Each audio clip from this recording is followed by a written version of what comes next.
வணக்கம் நேயர்களே. நேயர்கள் அனைவரும் நீடூழி வாழ்க நிம்மதியுடன். இப்போ ஒரு விஷயத்தை பற்றி பார்க்கலாம். அதாவது அபிஜித் நட்சத்திரம். அதாவது அபிஜித் நட்சத்திரங்கிறது வேற, அபிஜித் நேரம்ங்கிறது வேற.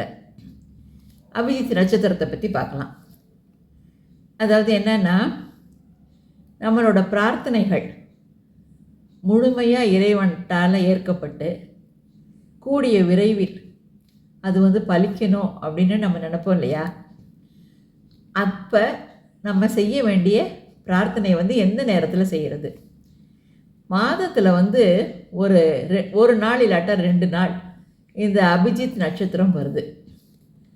அதாவது இது 28வது நட்சத்திரம். மொத்தம் 27 நட்சத்திரம் இல்லையா? இது 28வது நட்சத்திரம். இந்த நட்சத்திரம் ரொம்ப சக்தி வாய்ந்தது அப்படிங்கிறதுனால இதை சில பேர் தவறாக பயன்படுத்திடுவாங்களோ அப்படின்னு சொல்லிட்டு கிருஷ்ணர் இந்த நட்சத்திரத்தை தன்னோட மயில் இறகில் ஒளிச்சு வச்சுருந்தாராம் அப்படிங்கிறது புராணத்தில் சொல்லப்படுது.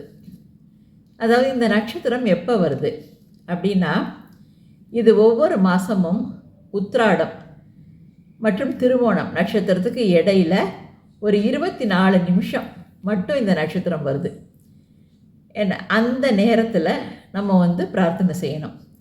அது எப்போன்னு தெரிஞ்சுக்கிட்டு அது அந்த நேரத்தில் நம்ம நம்ம இஷ்ட தெய்வத்து முன்னால் நெய் விளக்கேற்றி வச்சு அந்த இஷ்ட தெய்வத்துக்கு உரிய ஸ்லோகங்கள், அதாவது முருகன் அப்படின்னா முருகன் படத்துக்கு முன்னால், திருச்செந்தூர் முருகன் படம்னா அவங்களுக்கு முன்னால் நெய் விளக்கேற்றி வச்சு அவருக்கு உரிய சட்கோணம் வரைஞ்சிட்டு முன்னால் உட்காந்து நல்ல கந்தசஷ்டி கவசம், இந்த மாதிரி கந்தகுரு கவசம், வேல்மாறல், இந்த மாதிரி மந்திரங்களை சொல்லி நம்ம பிரார்த்தனையை வச்சு மனசார தியானிக்கணும்.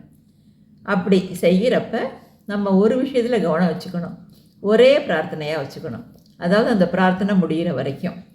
இப்போ திருமணம் தடையாக இருந்ததுன்னா திருமணம் நடக்கணும், குழந்தை பேர் இல்லை தொழில் விருத்தியாகணும், வேலை கிடைக்கணும், வீடு வாங்கணும், கடன் சுமை குறையணும், இதுக்கெல்லாம் நம்ம ஒரே பிரார்த்தனையாக வச்சு அந்த பிரார்த்தனை முடிகிற வரைக்கும், அதாவது 1-2 மாதங்கள் அப்படியே அடுத்தடுத்த மாதங்கள்லையும் அதே பிரார்த்தனையை வச்சு அப்படி வழிபட்டால் கூடிய சீக்கிரம், அதாவது 2-3 மாதத்துலேயே அந்த நம்ம என்ன பிரார்த்தனை வைக்கிறோமோ அது கண்டிப்பாக நிறைவேறிடும் அப்படிங்கிறது ஐதீகமாக இருக்குது. அதனால் இது மாதிரி செஞ்சு பாருங்கள், நிச்சயம் உங்கள் பிரார்த்தனை நிறைவேறும்.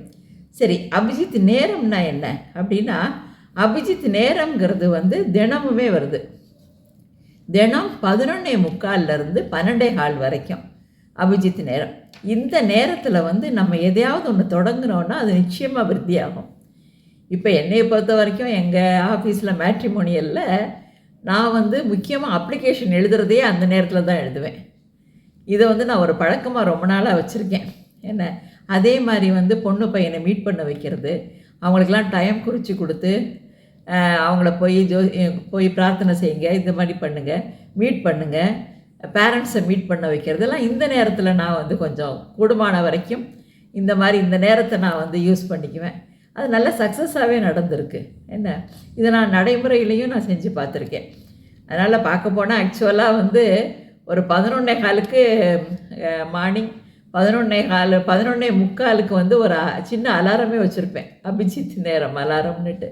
கரெக்டாக அந்த ½ அன் ஹவரை நான் முறையாக பயன்படுத்துறதுன்னு வச்சுருக்கேன். ஏன்னா இந்த மாதிரி செஞ்சு பாருங்கள். இதெல்லாம் ஒரு ஆன்மீகத்தில் வர்ற ஒரு சின்ன சின்ன டிப்ஸு.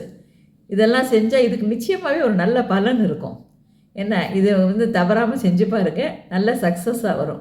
All the best. வாழ்த்துக்கள்.